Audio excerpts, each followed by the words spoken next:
अब बाहर मुल्कों में नहीं देखते। बाहर मुल्कों में ये जो क्रिकेट मैच होते हैं, कहीं दुबई में हो रहा है, कोई इंग्लैंड में हो रहा है, कहीं, तो वहाँ क्या होता है, सारे ग्राउंड में कौन बैठा होता है?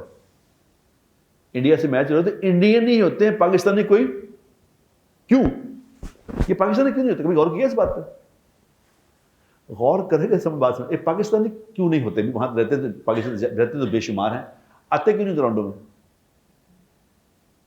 इसलिए कि उनके पास पैसे ही नहीं।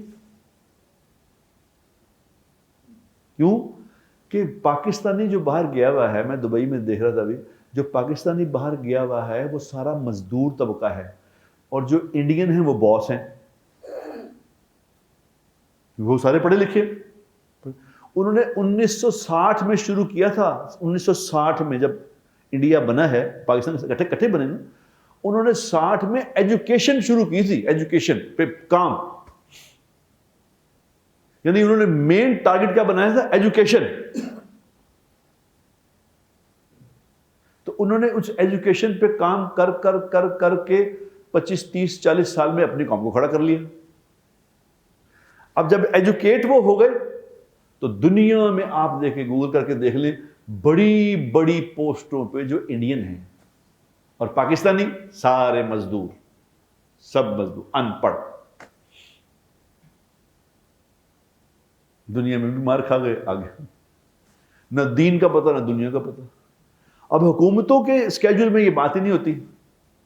पाकिस्तान में तो हुकूमतें आती हैं 3-4 साल के लिए, 3-4 साल के बाद हुकूमत जाना है।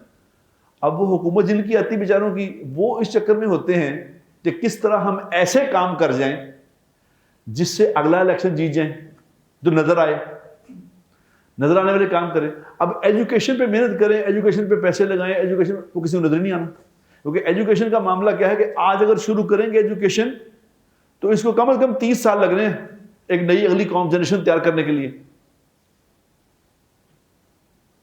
पढ़े लिखी अगली जनरेशन पढ़ी लिखी पैदा होगी।